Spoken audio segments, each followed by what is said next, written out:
want to say good day to you this day of your time. How are you all? All right. Thank you. Once again, we thank each and every one of you individually and all of you together collectively for the co-creation of this interaction this day of your time. We begin this transmission with the title, Dream World. Where do you go when you dream? What do you do? Now, as we have discussed a few times, there are many types of what you call dreams. Some of them are just what many people think, where you may be reinvestigating, revisiting the things of the day, processing information mentally, emotionally, planning out certain things, coming to certain conclusions while you sleep that might be easier for you to put together when your conscious mind is out of the way, off to the side. However, there are those things you remember as dreams that your physical mind puts together out of available symbols, available props to help you remember something at least akin to or close to an experience you might have had on another realm, on another dimensional level. For many times you will go traveling out of your body, so to speak, in dream time and come back with a story, with a tale, with an adventure, with an experience that your physical mind puts together in some form so that you can remember that something did happen. It may not always be absolutely representative of what you experienced in the other realm. It will at least be symbolically experiential for you to be able to interpret certain ideas that you bring back with you from those adventures in order to apply them in your physical reality, because after all, physical reality is just another type of dream. Before we continue, I remind you that spirit is your natural state and you never ever leave it. You are there right now, all of you, but a portion of your higher consciousness is dreaming that it's no longer in spirit. And that's what physical reality is. A dream that you are not where you are. It's a projection of consciousness to give yourself a focus that you can allow a certain kind of experience to happen within your consciousness so as to discover yourself from a new point of view in a very particular way through process, through physical experience. And it is very valid as a type of dream. But that's what it is, a type of dream. So, the more you allow yourself more awareness, more conscious awareness, more lucidity in the dream state itself, the more lucid you can also become in the physical dream by bringing back the information that you need to allow you to do so. But let's continue with the idea of what goes on in the dream world. Now, this is mostly happening in what most people on your planet refer to as the lower astral realm, a vibrational level of reality, of spirit reality that is still very close to the idea of the frequency of physical reality, and therefore certain kinds of experiences are more likely than others to be had in the dream world. In other words, being that you are still very strongly connected to the concept of physical reality and not actually dying and going farther into the spirit world, so to speak, not fully waking up in spirit, but touching in here and there, you still will generally create certain kinds of experiences in the dream world, in the lower astral realm, that are at least to some degree reminiscent of some of your experiences in general in physical reality. So, for example, you may decide to hang out with your soul family in the dream experience, having fun, exchanging ideas, sharing experiences, but generally speaking, you will attempt to do so in some sort of familiar setting. So in other words, in the dream reality, you may decide with your soul family to create a kind of house or a party environment or something that seems similar to what you might experience in a gathering in physical reality. You will create this out of your consciousness very quickly, because in the dream world, in the lower astral realm, time and space are not what they are, not experienced as they are in physical reality. So there are many things you can do very quickly as you think of them, so they will appear. And in the dream world, you can have many different kinds of experiences in different kinds of environments. As you imagine them, they will appear for you. So if for some reason you feel like you want to fly, you will fly, creating for yourself the idea of levitation from a physical ground level service and going on a flying adventure through the clouds or over the mountaintops. Or you may decide to visit a neighborhood that has been created by many people who might live in the lower astral realm for a while before they continue on to higher spiritual realms. Many people will create very familiar kinds of ideas of houses or other kinds of buildings and trees and valleys and mountains and what have you, and lakes and streams, with the idea of animals and all sorts of other kinds of beings interacting with them in the lower astral realm to express the idea of what it is they wish to experience there. But again, in the lower astral realm, things are not always exactly as they may appear in physical reality. For example, if you visit one of those neighborhoods that might be created by like-minded individuals in the lower astral realm before they continue on to higher spiritual levels, you may find that every single house in that neighborhood will look a certain way. It might be made out of stone. It might be something from what appears to be the past. It might be something from what appears to be the future. You might find that as you step outside one of those dwellings and look toward the idea of a sunset, that the sun might be blue. The sun might be square. You might have 5 moons in the sky. It depends on what everyone has worked out in that neighborhood for what represents the kind of experience they would like to have while they choose to inhabit the lower astral realm to gain other kinds of experiences. So a great many kinds of imaginary experiences can be had there, and very often you will create very specific kinds of adventures with your friends in the lower astral realm for things that cannot necessarily be experienced in your life in your physical reality. You will allow yourself, perhaps, if you have a house that you dream of having in physical reality, create that house in the lower astral realm and get used to living in it and make changes. This is very close to the idea of what we have called the template level reality, where you kind of design your physical experience and things that you wish to experience in physical reality when you wake up in the morning. We use quotes because you're actually going back to sleep when you wake up in physical reality, and you're actually waking up when you go to sleep at night and have a dream. So the idea is that in the template level, you may decide to arrange things in a certain way to have certain experiences in physical reality when you wake up in the morning on that day or some day in the future.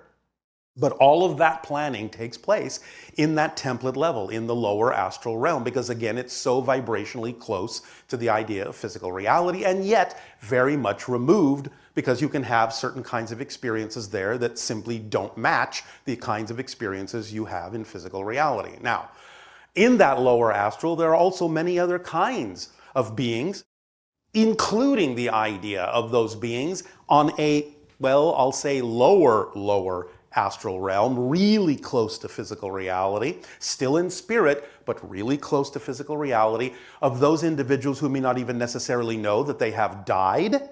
So you can run across the idea of what you call ghosts that may be haunting their old house. You can run across many different kinds of beings there that are playing out certain scenarios for themselves in a variety of ways. Many of you actually interact with some of those spirits. Many of you even help participate with their spirit guides in helping to convince them that they've actually died. These are the kinds of adventures you can have there. But as long as you still remain in exploring the theme of physical reality, you will always maintain that vibrational energy connection to the physical world. You will not really go that much farther into the idea of the higher spirit until you actually sever that connection. That's why many times when people are in the dream world, in the lower astral, when they have out-of-body experiences, astral traveling, so to speak, they will describe the idea of your connection to physical reality as a kind of energy cord, what you typically refer to as the silver cord.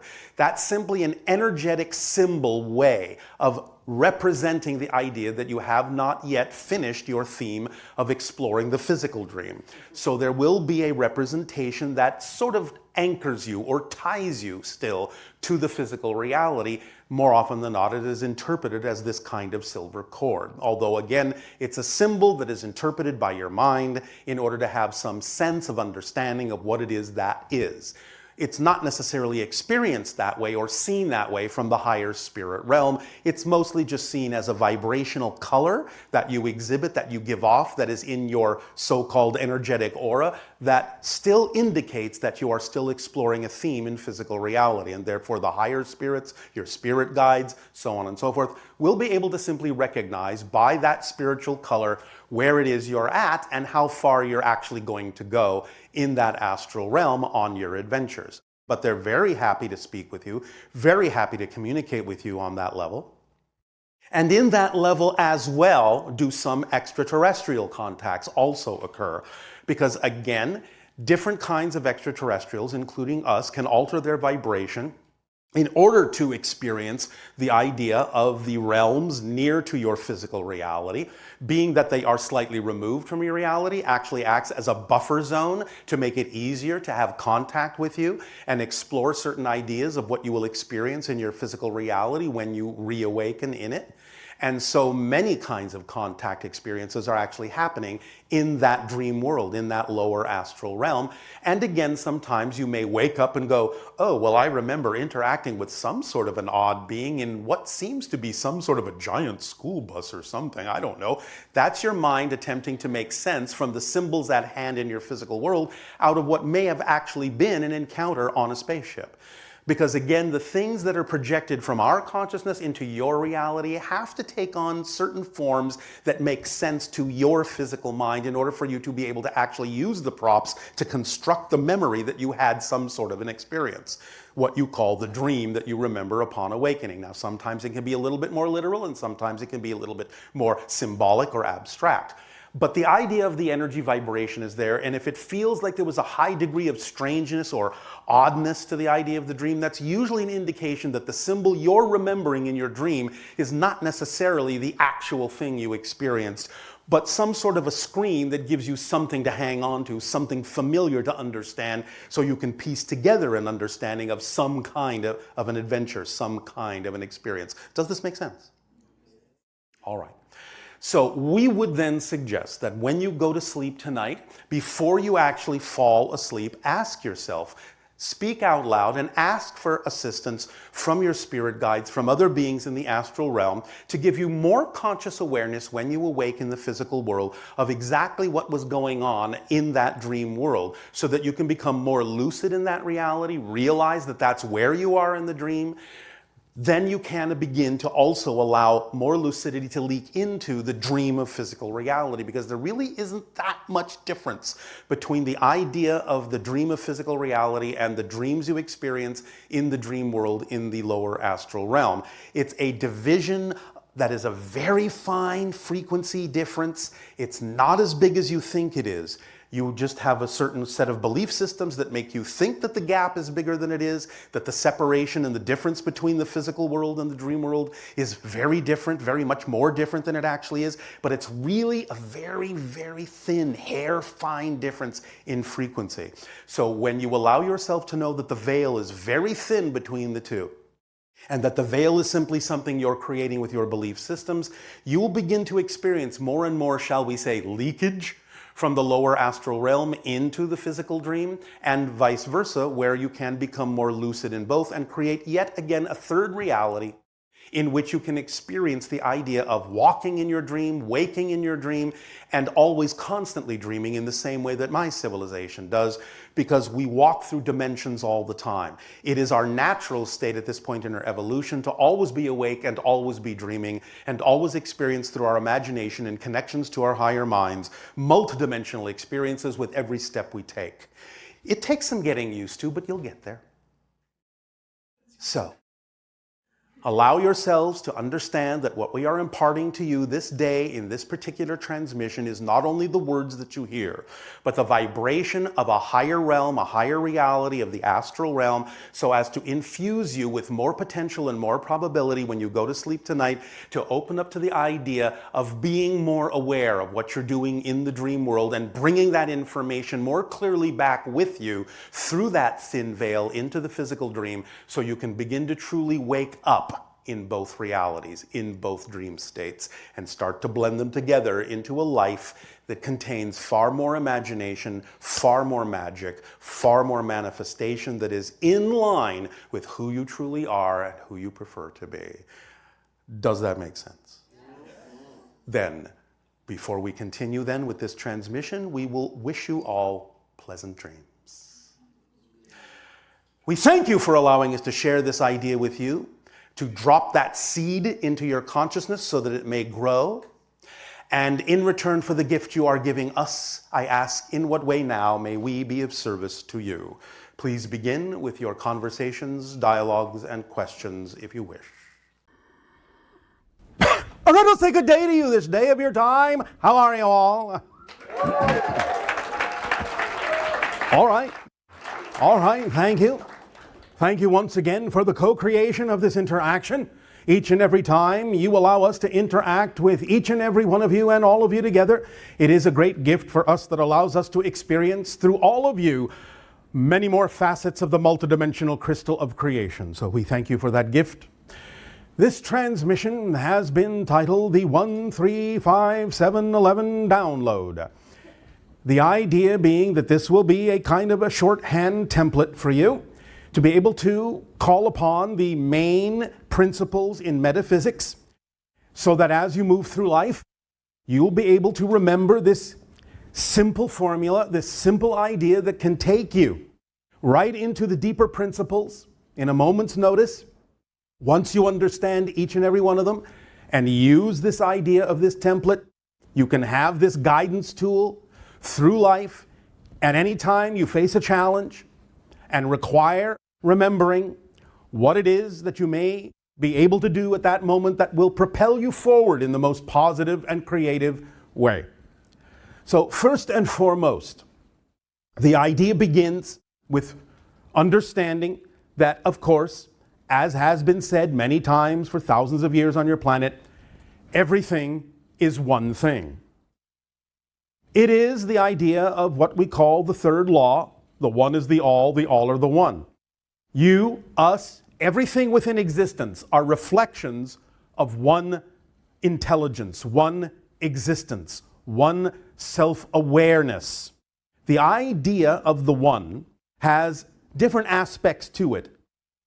One aspect is that which is homogeneous, unbroken, has no sense of itself whatsoever, no self-awareness, no experience. It is just existence, pure and simple.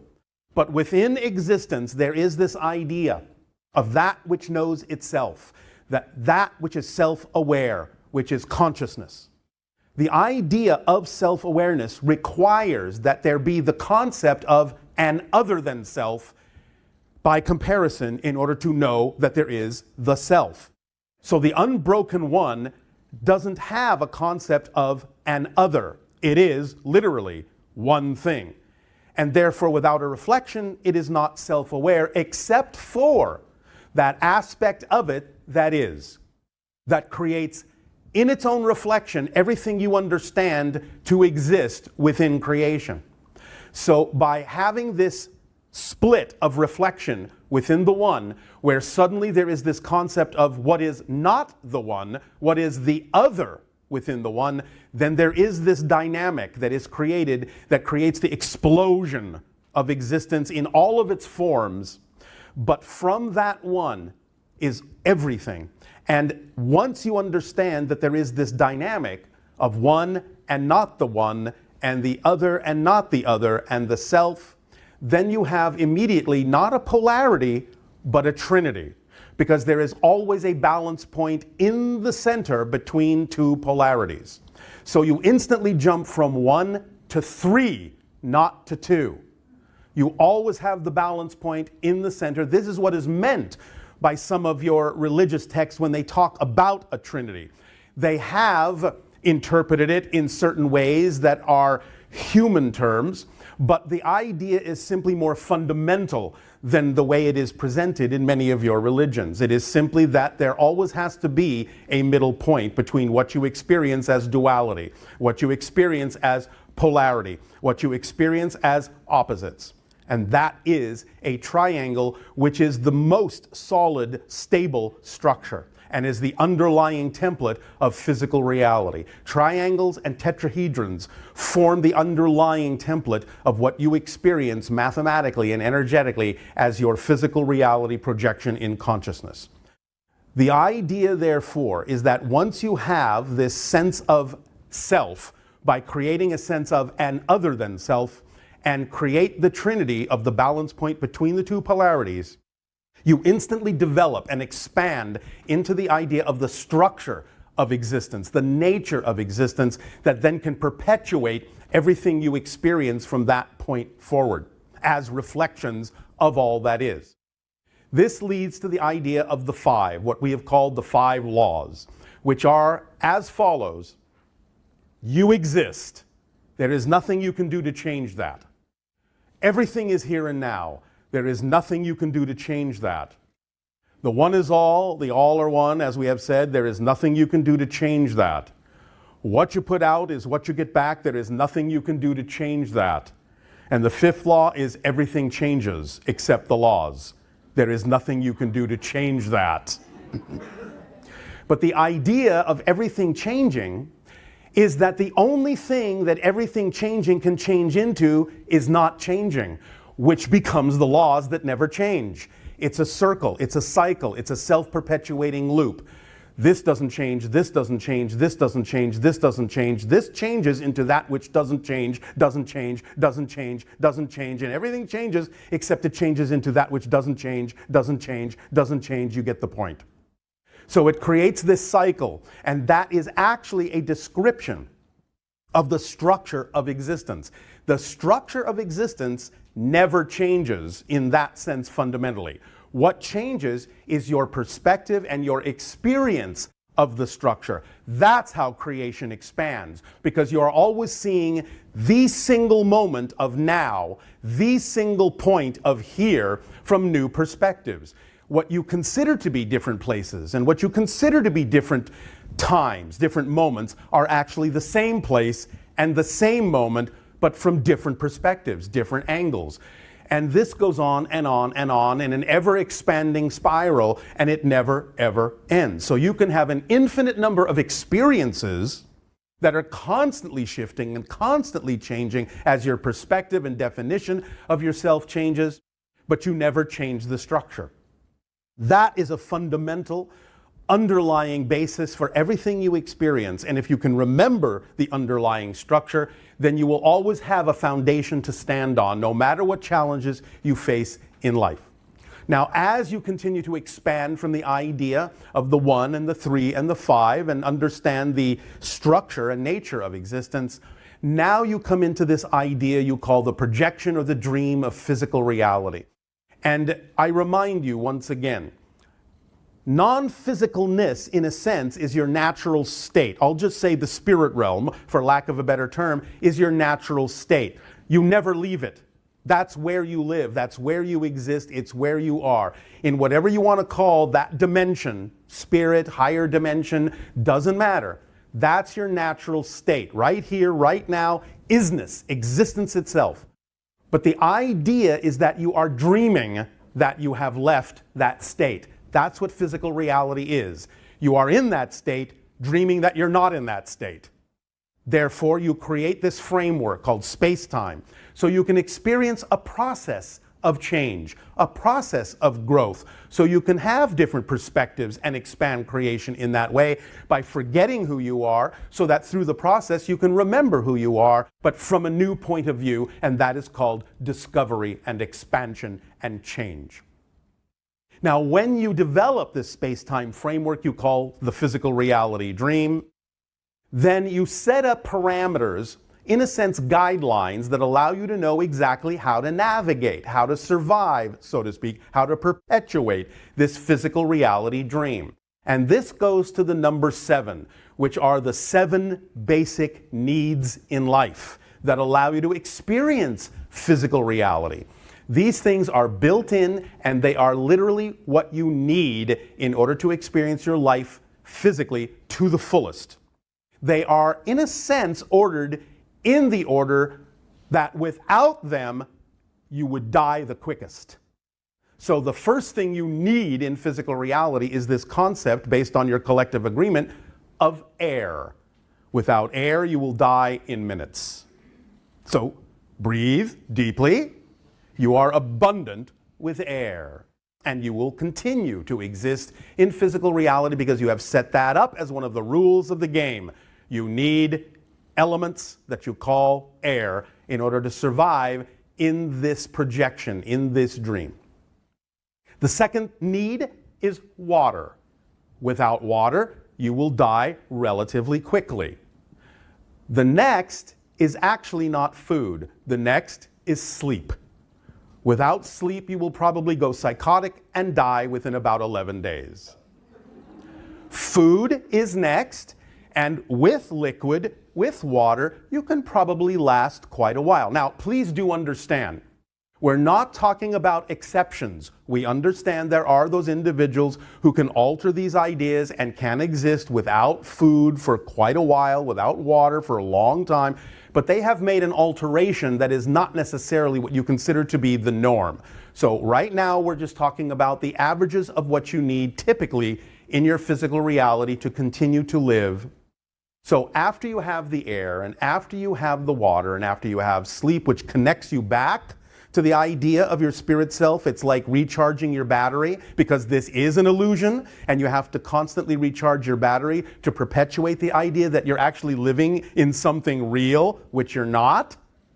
So you have to go back and remind yourself, all right, I'm going to create this projection again. It's not real, but I'm going to go back into this dream, which means that, in a sense, when you wake up in the morning, you're actually going to sleep, and when you go to sleep, you're actually waking up.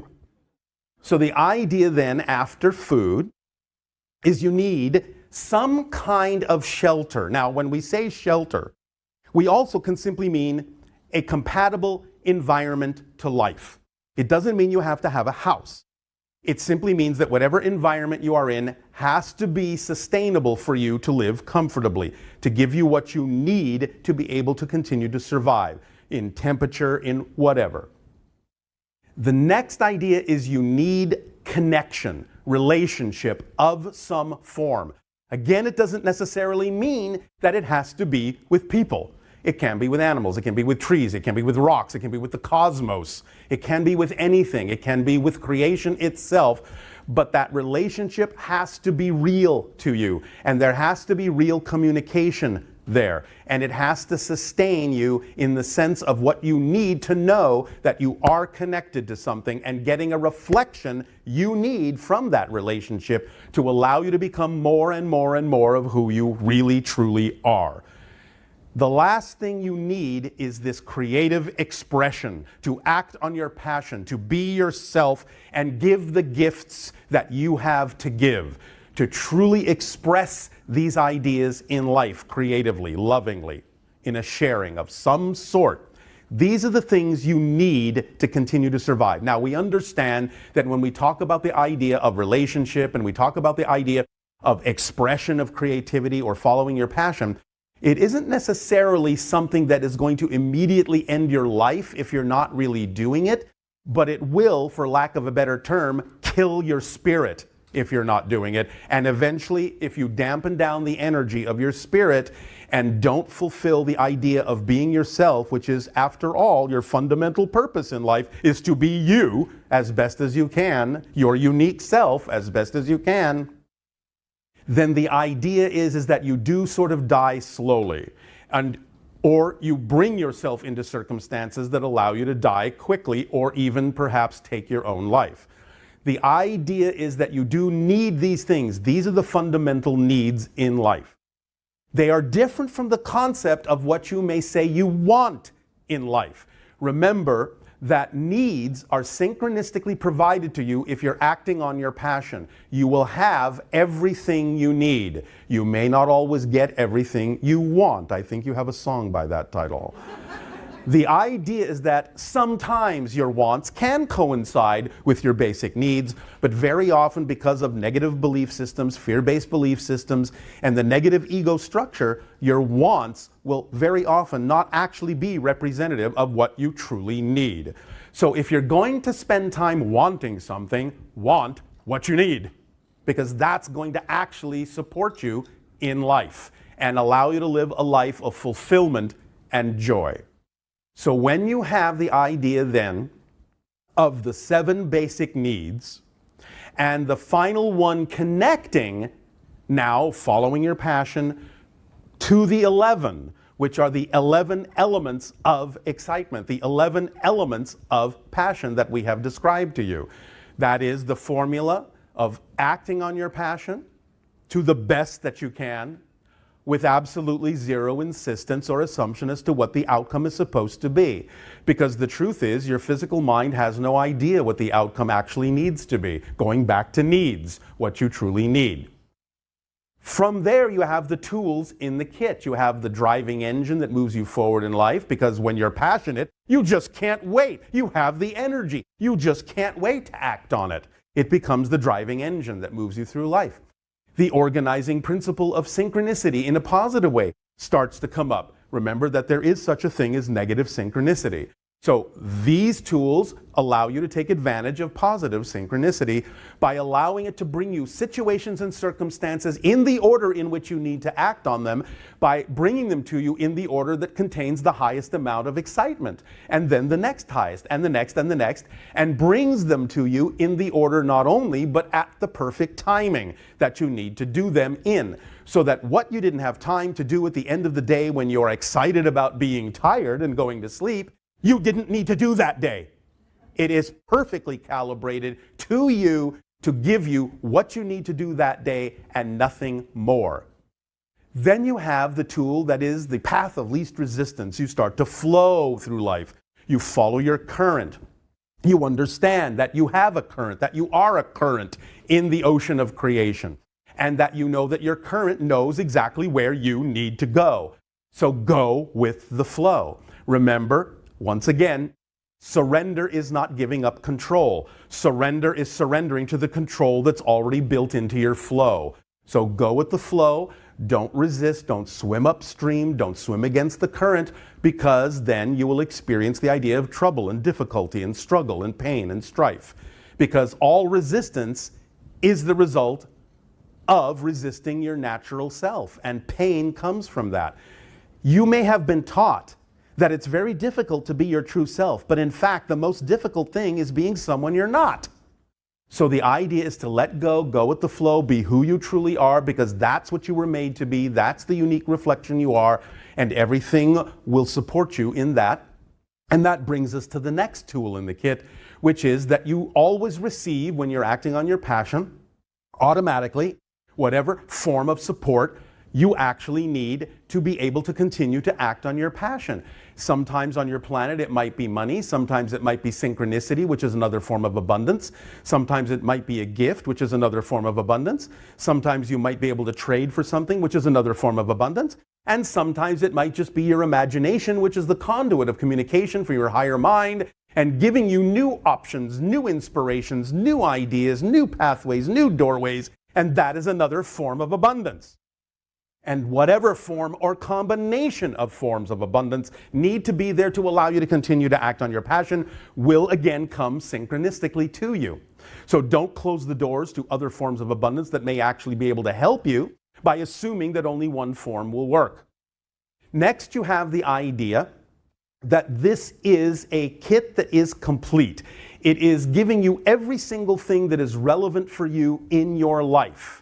And then you have also the reflective mirror tool in this kit of passion, which reveals to you anything within your belief system that might be out of alignment with your truth, with your passion, so that you can identify that negative belief, that misaligned belief, understand that it doesn't belong to you, understand that it's nonsensical, it has nothing to do with you, and let it go. Once you allow yourself to experience these tools, then you stay in a state of positiveness, so that no matter what happens, you will always know, you will always derive a beneficial effect from it, because it doesn't matter how it looks, it doesn't matter what the situation was created from, It doesn't matter what anyone else's opinion in the situation is or anyone else's experience of the situation may be. If you stay in a positive state, you can only extract a positive effect from it. This is simple physics. What you put out is what you get back. Remember, that's the fourth law. So the idea is, when you have an understanding of acting on your passion to the best you can with no insistence on the outcome, you activate all these tools and you have the 11 elements of excitement at your disposal. They act as an instruction manual for how life works. And even though we may sometimes go deeper into explaining how these instructions may work, there are no more instructions. This is the entire instruction manual you need for life on Earth.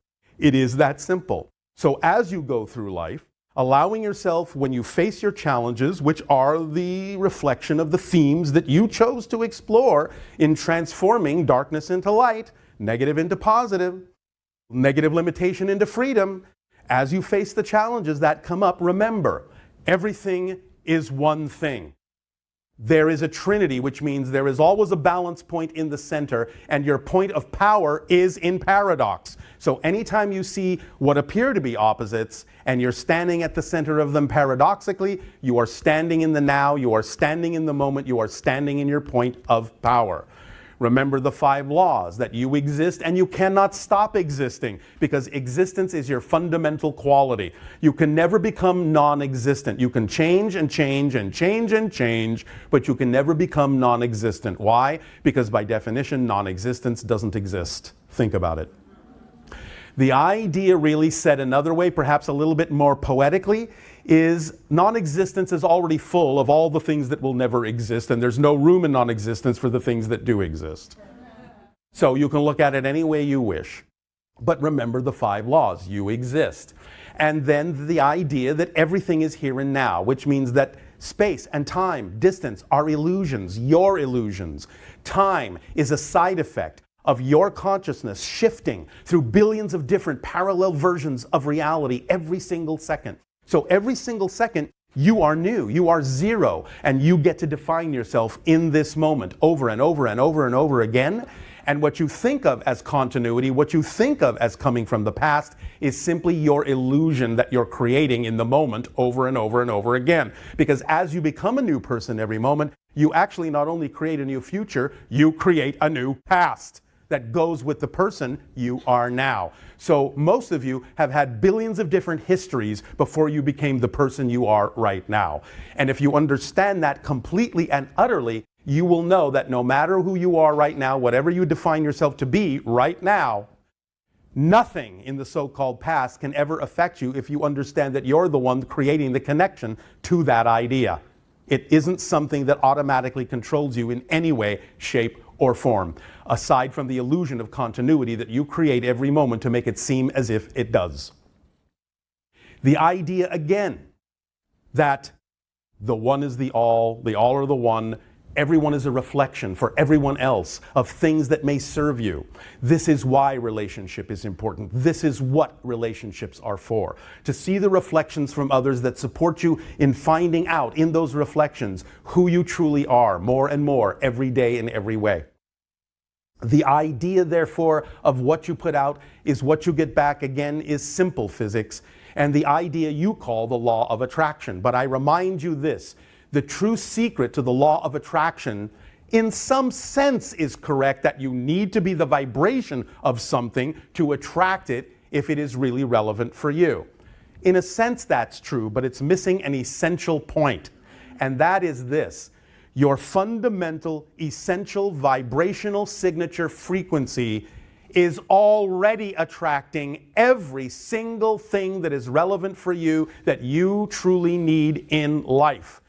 You don't have to learn to attract what you need. You have to stop getting in your way and keeping those things at bay. That's the difference. You need to remove all the negative fear-based beliefs that are preventing you from seeing that you are always in the key vibration, the essential frequency of attracting and manifesting everything you need. You never have to learn to attract. It's automatically built into you. If it wasn't, you couldn't have any kind of an experience at all. Think about it. If you weren't attracting, you couldn't even have the negative ones. So the idea is you're always attracting something. Be the vibration that you prefer in alignment with your truth, and let go of the things that are blocking what it is that your truth is attracting, and you will flow and manifest in an accelerated way. Again, fifth law, everything changes. Everything is always changing. You're always new, as we always said. And the idea is that you get to choose how to define yourself in any given moment, no matter what you think you were, no matter where you think you came from, no matter what anyone else tells you, you get to decide with your free will who you are. Then going into the idea of the basic needs, again, know that, again, through synchronicity, everything you truly need will come to you and will support you in the continuation of your ability to act on your highest excitement so that it can continue to expand and expand and expand. And then the 11 elements of excitement open up. That toolkit works for you to your advantage because it's the instruction manual that describes how physical reality works. And that's all there is to it. This is within you.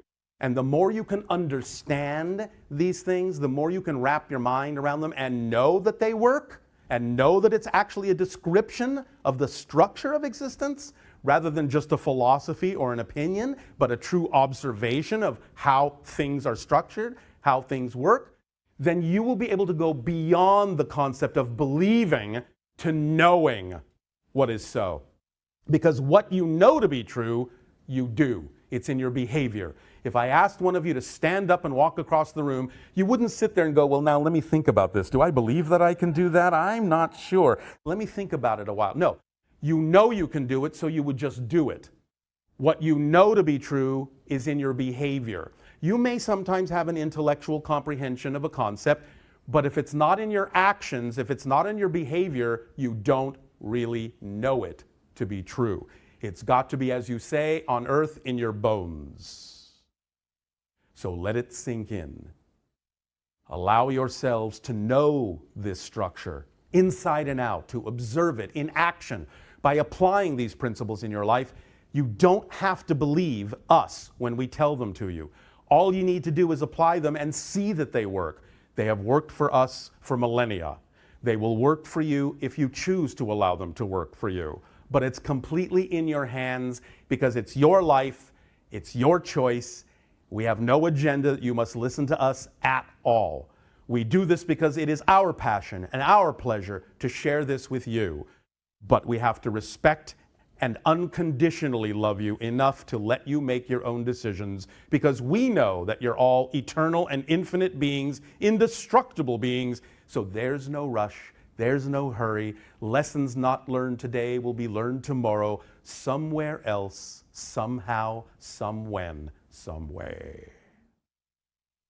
We thank you for allowing us to share this download with you at this time. Let it sink in its own way, in its own timing, and let your imagination be your guide. And in return for the gift you have given to us, in allowing us to share this with you, I ask you now, in what way may we be of service to you? Please begin with your questions and comments and dialogue if you wish.